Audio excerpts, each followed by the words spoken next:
ನೀವು ಪ್ರದೀಪ್ತದ್ದು ಓನರ್, ನಿಮ್ಮದು 8 ಗಂಟೆಗೆ ಬಸ್ ಬರಬೇಕು, ಅಲ್ಲಿಗೆ ಬರುವುದೇ ಇಲ್ಲ. ಬಸ್ ಸ್ಟ್ಯಾಂಡ್ಗೆ ಬರಬೇಕಿತ್ತು. 7:50ಗೆ ನಿಶ್ಚಿತ ಇದೆ.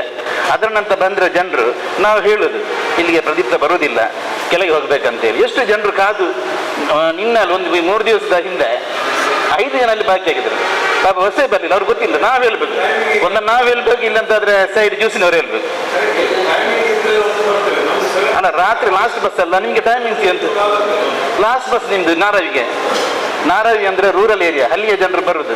ಅದಕ್ಕಾಗಿ ನೀವು ಬಸ್ ಸ್ಟ್ಯಾಂಡ್ಗೆ ಬರಲೇಬೇಕಾಗ್ತದೆ. ಅಲ್ಲಲ್ಲ, 8:10 ನಂತರ ನಿಮಗೆ ಟೈಮಿಂಗ್ಸ್ ಇಲ್ಲಲ್ಲ, ಅಲ್ಲಿ ಲಾಸ್ಟ್ ಬಸ್ ನಿಮ್ಮದು. ಹಾಂ,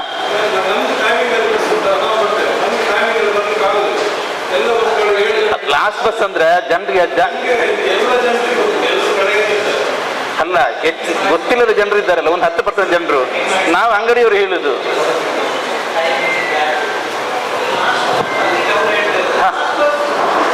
ಲಾಸ್ಟ್ ಬಸ್ ನಿಮಗೆ ಯಾರು ಬರಬೇಡ ಅಂತ ಹೇಳುದಿಲ್ಲಲ್ಲ, ನೀವು 8 ಬನ್ನಿ. ಇಲ್ಲಿ ನಮಗೆ ಸೋಷಿಯಲ್ ಮೀಡಿಯಾದಲ್ಲಿ 2 ಮೆಸೇಜ್ ಬಂದಿದೆ.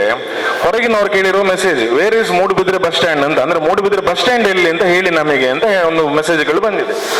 ಇಲ್ಲಿ ಇನ್ನೊಂದು ಇವ್ರದ್ದು ಬಸ್ಸಿದ್ದು ಇನ್ನೊಂದು ಸಮಸ್ಯೆ ಇದ್ರಲ್ಲಿ ಏನ್ ಬರ್ತಾ ಉಂಟು ಅಂತ ಹೇಳಿದ್ರೆ, ಟ್ರಾಫಿಕ್ ಜಾಮಿಗೆ ನಾನು ಹೇಳ್ತಿರೋದು.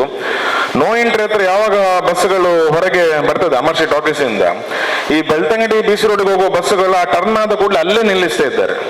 ಆಗ ಏನಾಗ್ತದೆ ಅಂತ ಹೇಳಿದ್ರೆ ಕಂಜೆಷನ್ ಜಾಸ್ತಿ ಆಗ್ತಾ ಉಂಟು. ಹಿಂದಿಂದ ಬಂದ ಕಾರಿನವನಿಗೆ ಸಲ್ಲಿ ತಿರುಗಿಸಲಿಕ್ಕೆ ಜಾಗ ಇಲ್ಲ. ಅಲ್ಲಿ ಎದುರಲ್ಲಿ ಒಂದು ಬಸ್ ಸ್ಟಾಪ್ ಉಂಟು. ಅಲ್ಲಿ ಇಬ್ಯಾಕೊಂದು ಅಂಗಡಿ ಎದುರು ನೋಡಿದ್ರೆ ಒಂದು ಬಸ್ ಸ್ಟಾಪ್ ಉಂಟು. ಅಲ್ಲಿ ನಮ್ಮ ರೋಟರಿ ಸಂಘದವರಿದ್ದಾರೆ, ಬೇರೆ ಬೇರೆ ವಿವಿಧ ಸಂಘ ಸಂಘಟನೆಯವರಿದ್ದಾರೆ. ಆ ಬಸ್ ಸ್ಟ್ಯಾಂಡ್ ಅನ್ನು ಏನಾದ್ರು ಸ್ವಲ್ಪ ಉದ್ಧಾರ ಮಾಡಿ ಅಲ್ಲಿ ಸ್ವಲ್ಪ ಲೈಟ್ ಹಾಕಿದ್ರೆ, ಜನಗಳನ್ನೆಲ್ಲ ಸ್ವಲ್ಪ ಎದುರು ನಿಲ್ಲಿಸಿದ್ರೆ, ಬಸ್ಸಿನವರು ಖಡಾಖಂಡಿತವಾಗಿ ಅಲ್ಲಿ ಹೋಗಿಯೇ ನಿಲ್ಲಿಸ್ಬೇಕು. ಅವರು ಅದ್ರ ಹಿಂದೆ ನಿಲ್ಲಿಸುವಂತ ಒಂದು ಪ್ರಯತ್ನವನ್ನು ನಾವು ಮಾಡಬೇಕು. ಯಾಕಂತ ಹೇಳಿದ್ರೆ, ಈಗ ನಾನು ಹೇಳಿದಲ್ಲ, ಕೆಲವು ಸಮಸ್ಯೆಗಳಿಗೆ ನಾವು ದೂರುದು ಯಾರ್ಯಾರನ್ನು, ಅಲ್ಲಿ ಆಗ್ತಿರೋದು ನಮ್ಮಿಂದಾಗಿ ಆಗ್ತಿರೋ ಕೆಲವು ಸಮಸ್ಯೆಗಳನ್ನು ನಾವು ಸರಿ ಮಾಡ್ಕೊಳ್ಬೇಕಾಗ್ತದೆ. ಅದಕ್ಕೆ ನಾನು ಏನಂತ ಹೇಳಿದ್ರೆ, ಆ ಬಸ್ ಸ್ವಲ್ಪ ಎದುರು ಹೋಗಿ ನಿಂತ್ರೆ ಹಿಂದಿರುವ ಕಂಡೀಷನ್ ಸ್ವಲ್ಪ ಈಸಿ ಆಗ್ತದೆ.